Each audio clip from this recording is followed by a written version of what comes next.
Battlefront 2's latest and final update, the Battle of Scarif, introduced something into the game that previously plagued Battlefront 2015. The ability to wear whichever Imperial appearance you like on all maps. This includes the regular Stormtrooper, the Shoretrooper, the Snowtrooper, and the Sandtrooper. But I think a lot of players aren't all that happy about this change, because Shoretroopers don't belong on Hoth, right? Hey everyone, it's Andrew. Back in the days of EA's Battlefront 1, the game always had a few issues with selectable appearances. First, we had helmetless Stormtroopers, something so infuriating for so many players, immersion breaking. Seeing a Stormtrooper running around without a helmet isn't a Stormtrooper, because apart from Finn, who rebels against the Empire, we never see a Stormtrooper take off their helmet. For a Stormtrooper to take off their helmet during battle is a breach of Imperial rules, and the only reason this was added to the game, I'm pretty sure, was just to give the Empire some customization options at launch. But this was eventually removed, thank goodness. Thank you, Dennis. Were you responsible for helmetless Stormtroopers, or did you have anything to do with them? I was responsible for removing them and putting their helmets back. And that was very controversial back then. DICE was really afraid about me removing a bunch of options from the game, and I said, trust me, put the helmets back on. And I was right.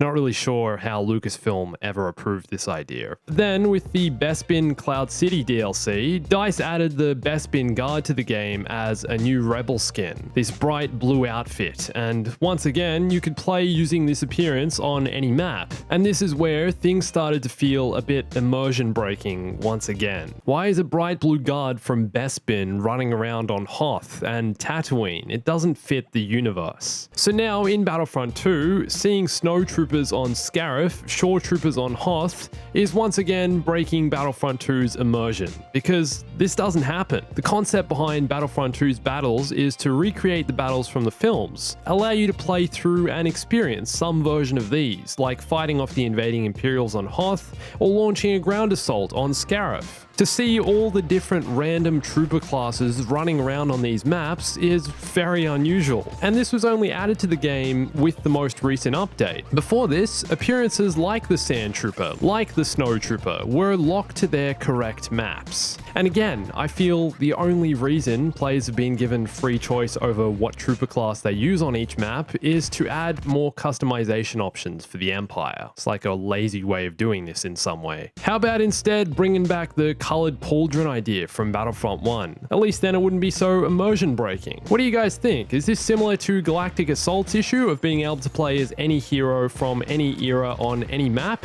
Do you like having the customization option, or would you prefer it to be more immersive and locked to specific maps? I decided to test out some of the appearances on different maps with a few of my friends to see if I could get used to the change, and later also talked about where the future of EA's Star Wars games are headed. Am I going to play as a Shoretrooper? Is this a bad idea? I feel like this is a really bad idea. No, it's kind of camouflage. I feel bad playing as a Shoretrooper on this map. It doesn't fit. Are we doing the Shoretrooper thing? Yeah, if we all go together, it'll. Oh, here we go. I'm not. Okay. We're just on holiday. He's a regular. He's playing by the rules. Dude, this is pretty epic on Yavin. So yeah, I've actually never played this map before in this game mode. Dude, this game mode is good. Yeah. Well, it's basically Conquest. Oh yes, you can capture command posts in vehicles. That's fantastic. Ah, epic. I'm just standing on this command post, absolutely destroying anyone who comes near me. Well, this is reminding me of the Yavin conquest on the original Battlefront 2. Hello, fellow Shoretrooper. Hello. Lead me to the shore. Seem to be a bit lost. Can you point me to the closest beach, please? Does Yavin have beaches? Surely. Doesn't look Yeah, surely. get it? Surely. Yes. How's that weapon going for you, Ben? The Cypher rifle. It's challenging. I'll give it that. I have noticed a little sort of damage buff to it. Yeah, definitely. No, I think it's definitely a bit stronger. I tried it the other day. It seems a bit better. I don't know. At distance, it still feels like you need like 2-3 shots to get a kill. Headshots still aren't a kill, which is kind of a bother. It should be one-shot headshot for sure. Totally. I agree. It's interesting that they made it a primary, hey, instead of like equipment or whatever. I'm sure you've probably heard the news by now. A few weeks ago, the future of EA's Star Wars games was left very uncertain, with Battlefront 2 receiving its final content update with the Battle of Scarif and no future Battlefront titles announced, I wanted to talk about what the end of this game means for Star Wars games, and seemingly the end of DICE's work on the Star Wars franchise. It's madness. It makes me feel wistful. Like the Wisties pouch? It makes you feel like a Wisties pouch? Exactly. It's just such a strange feeling not knowing of the future. Even when Battlefront 1 was cancelled, we knew they were working on Battlefront 2. And even that period was kind of very quiet for Star Wars games, I felt. It was like, a few months to a year, I think, with nothing, right? Yeah. The game is at a good place now, you know what I mean? Like, it's not as if they've abandoned it and it's half unfinished or whatever. The game feels complete and well-rounded. People will still play this for the next year or two, you know what I mean? It's still a very playable game. I really hope so. I mean, I really hope the player base sticks around. At this point, there's only kind of so much more they could do to keep evolving it. It's just a matter of like adding new content, new maps, new planets, that kind of thing. I think it is good that they've kept like the amount of heroes to the limit. I think there's enough, and like it's a good mix. Except Bosk. If there's Boss, there has to be Nine Nub. That's the only thing I'm gonna. And Dengar, man. Everyone misses Dengar and Greedo as well. Dengar. I'm a little I know, they disappointed should just about bring all... Dengar. Oh yeah, Greedo. What the heck? I think the main heroes for me that are missing, Jango Fett is a big one for Clone Wars. Also Mace Windu. Padme perhaps is kind of another one. It sounds like DICE are kind of done for now with Star Wars. Yeah. And that's kind of got me a little worried because I'm like, well, they've spent the last 6-7 years building Battlefront 1 and 2 and they've got all this content, and surely that would be the basis for building another game, and perhaps they are. Perhaps it just hasn't been announced yet. At the moment, it seems like they're working on Battlefield 6, and that's their next project, or the next Battlefield game. Okay, like there's no doubt Star Wars games are still being made, and maybe they're just going to take it in like different directions for now. I'd like it if they did a Starfighter Assault sort of thing, but that'd be cool. Can you imagine that? Far out. Oh man, that'd be sweet. Like a full-fledged kind of Starfighter game. With full VR support as well. It would be nuts. Oh my gosh, this looks strange. Shoretroopers on the Death Star. Not really fitting the atmosphere, is it? You're just in transit. That's all. You just come back. Yeah, You just have an important meeting with the Emperor. Yeah, that's right. And then the rebels attacked us. Yeah. We were heading on the Death Star to, the next location. You're just caught between We're docked here. operations. Yeah. There's a studio called Motive as well, EA Motive, which are based in Canada. And they're also working on a smaller unannounced Star Wars project. So whatever that is, and whether fingers crossed that whatever it is makes it and doesn't get cancelled like so many of the other Star Wars games of late. So EA have the Star Wars license, and their agreement with Disney goes till 2023. So by that time, I'm expecting to see at least, I'd say at least 3 more Star Wars games released. You'd hope, like 1 per year kind of thing. Whether one has a live service as well will be interesting, because that means if it has a live service, then their agreement is going to have to continue into the future, right? Yes, I got Uncle Palps. Here we go with the red robes. You need to take out Yoda. Oh no, Yoda's at me. I was going to say I should wait in the menus just until you die so I can get a hero. Yeah. I'm already dead. Lando killed me. I did nothing.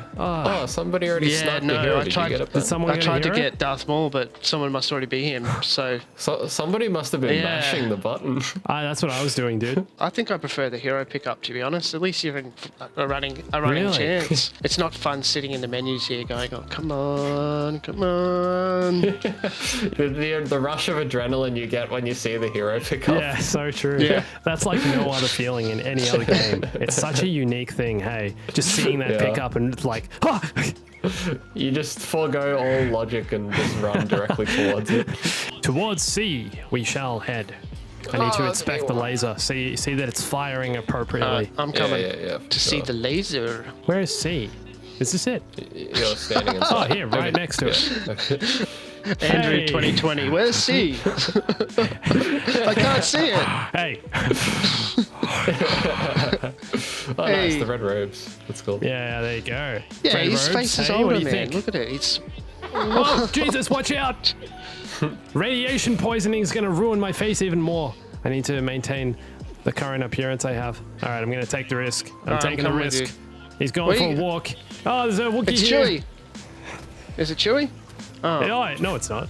Oh, it is true. Oh no, it's not. Oh no, he killed me! Who could have seen that coming? Yeah, I know, right? I shouldn't have been standing there. It's fine. I had fun. I killed a Wookiee. Battlefront 2's Hoth map is one of my favorite maps in the game. I think it's one of the best, mainly because of its open map design. The scale is epic. It's definitely a map that favors snipers, and now that it's been added to Supremacy, with the full map being played in the outdoor section, we wanted to use this as a chance to test the Cycler Rifle, the classic Battlefront 2015 weapon, which recently received a buff for Battlefront 2. Dude, this is pretty epic, all of us starting right at the start. It's There's awesome. There's so It's many such a of cool us. map, hey. This map gives me 2015 vibes, like, It does, hey. Yeah. I feel like Yeah, this it's one's funny. the closest to it, easily. yeah. Dude, this is a great map for sniping. Nobody can Yeah. see you. We're doing a sniping challenge on this map, all right? I'm calling it now. Yeah. Let's do it now. All right. Whoever gets the most snipes, is that what the challenge is? Yep, yep. All right, you got to say when you get a the sniper most kill. boom headshots. I've already gotten one boom headshot. All right, how many points do you get I for a got TIE one. fighter? What? I'm kidding. Boom headshot. What about an ATST? There's a Shoretrooper on a Tauntaun coming at me. What the heck? What universe are we living in? I feel like this map and the Hoth map on Battlefront 1 are the two kind of like most iconic Star Wars maps in the game, right? 2 shots. I got 2. Boom headshot. Oh, Like 3, 4. yeah. Headshots are getting me kills, dude. Oh, what is that? What is that giant turret in the middle? There's someone in. I've never seen that before. You guys see that? Giant turret.